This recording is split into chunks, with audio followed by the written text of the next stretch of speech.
warahmatullahi wabarakatuh. Perkenalkan, nama saya Mirna Novia, NIM saya 24171045.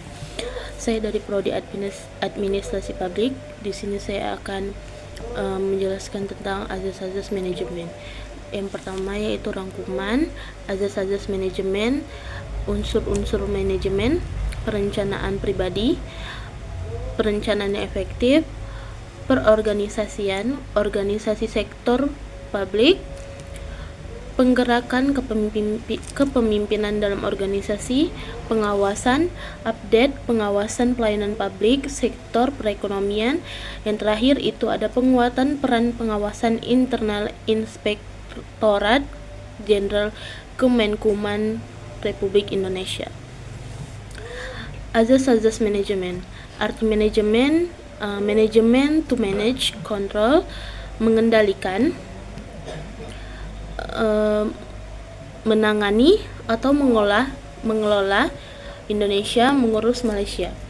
Perkembangan generasi manajemen. Pertama ada generasi jungle management, kedua generasi manajemen by direction, yang ketiga manajemen atau manajemen by targeting atau manajemen by object. Yang keempat ada generasi creative management. Yang kelima ada generasi knowledge and human networking management. Fungsi manajemen. Pertama, fungsi-fungsi organik, yaitu mutlak dijalankan oleh manajemen. Bila tidak atau tidak mampu, lambat atau cepat organisasi mati. Yang kedua, fungsi-fungsi pelengkap. Tidak mutlak, sebaiknya dilaksanakan karena pelaksanaan fungsi-fungsi itu dengan baik akan meningkatkan efisiensi, memperlancar usaha, pencapaian tujuan dengan efisiensi, ekonomis, dan efektif. 7. Remuneration of personnel atau gaji atau upah atau penghasilan. Yang ke-8 centralization atau sentralisasi. Yang ke-9 itu ada scalar chain atau jenjang hierarki. Yang ke-10 ada order atau ketertiban. Yang ke-11 ada equality atau keadilan. Yang ke-12 stability of turn of personnel atau stabilitas jabatan pegawai. Yang ke-13 kepastian, kestabilan dalam bekerja. Ke-14 initiatif atau perkarsa.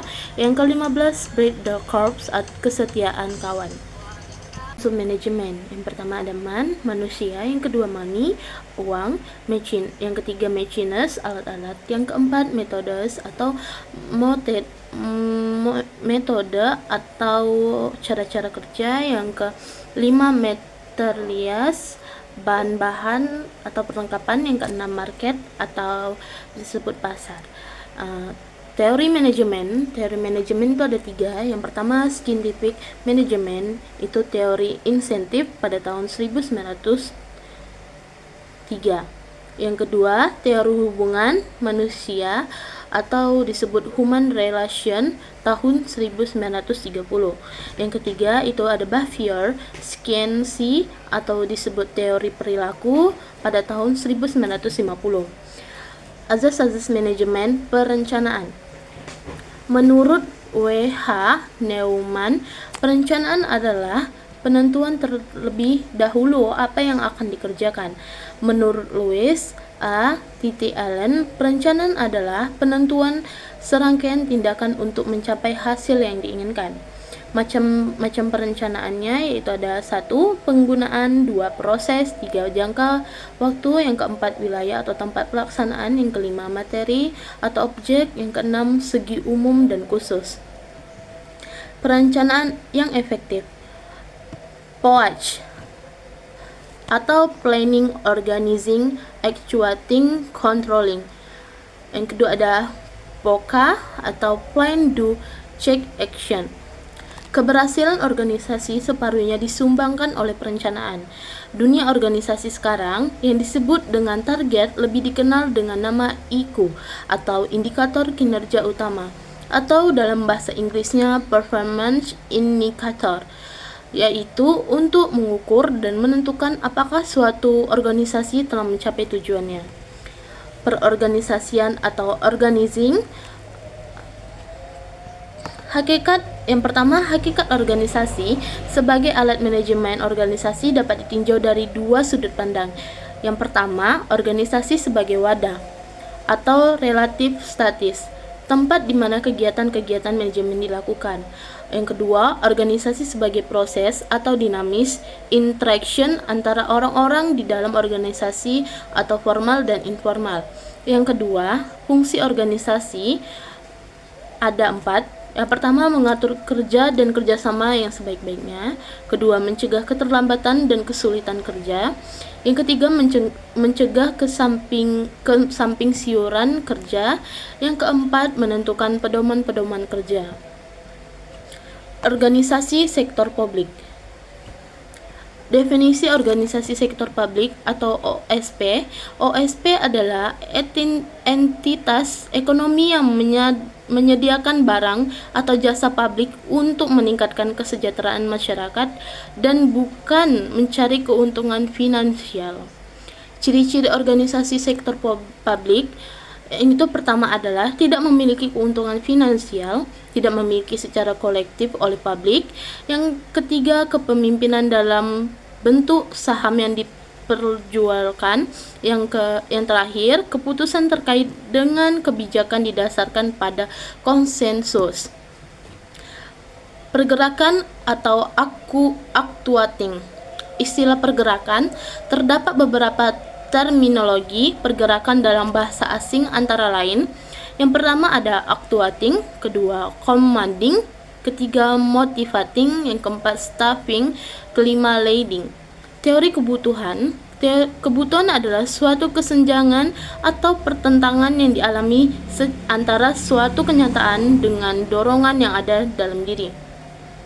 Teori tingkat kebutuhan atau hierarchy of needs oleh Abraham Maslow ada 5 tingkatan, yaitu pertama, kebutuhan fisiologis 85%, kebutuhan rasa nyaman 70%, kebutuhan untuk merasa memiliki 50%, kebutuhan akan harga diri 40%, kebutuhan untuk mengaktualisasi diri 10%.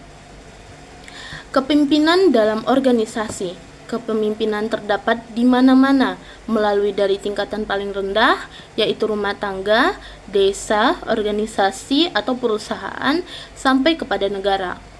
Sumber-sumber kewibawaan. Coercive atau wibawa karena mampu memaksa. Reward power, wibawa karena mampu memberi imbalan. Legitimate power, wibawa karena wewenang formal. Referent power, wibawa karena mampu memberi teladan. X-power, wibawa karena memiliki keahlian. Pentingnya sebuah kepemimpinan yang efektif. Yang pertama, produktivitas, kedua, kepuasan kerja, ketiga, kerjasama kelompok, keempat, kegiatan yang terorganisir, kelima, semangat karyawan, keenam, koordinasi. Komponen kepemimpinan dalam organisasi. Yang pertama ada kepemimpinan, kedua kemampuan menggerakkan, ketiga pengikut, keempat tujuan yang baik, kelima organisasi.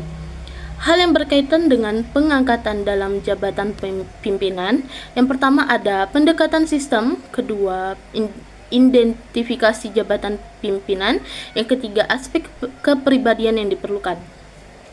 Aspek kepribadian yang diperlukan ada 3. Kemauan untuk memimpin atau kemampuan dibina melalui pengetahuan, keterampilan, dan sikap.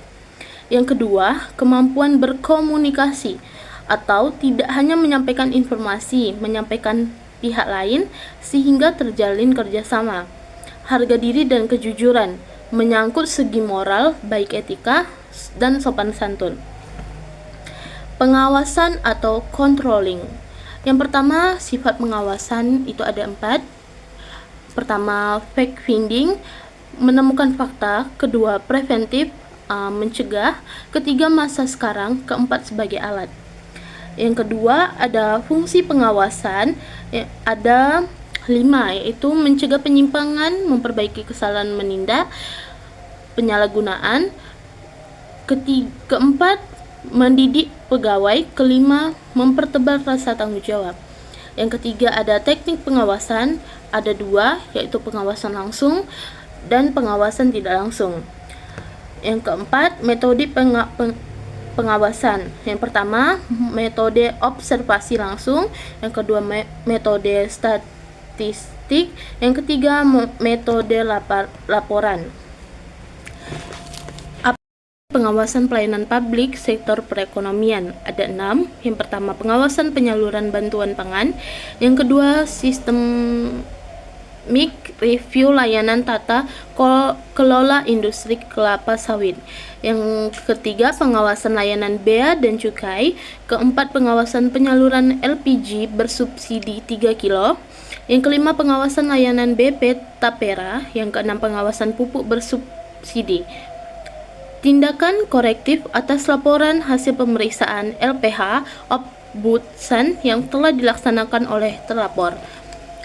Tahun 2022, investigasi atas perkarsa atau IAPS tentang maladministrasi Kementerian Pertanian dalam kebijakan stabilitas pasokan live bread atau ayam hidup. Tahun 2023, penyelesaian laporan tentang maladministrasi pada Kemendak terkait penerbitan surat persetujuan impor atau SPI komoditas bawang putih. Tahun 2024, penyelesaian 15 laporan masyarakat tentang maladministrasi Bapati dalam penanganan pengaduan nasabah perdagangan berjenjang komodit.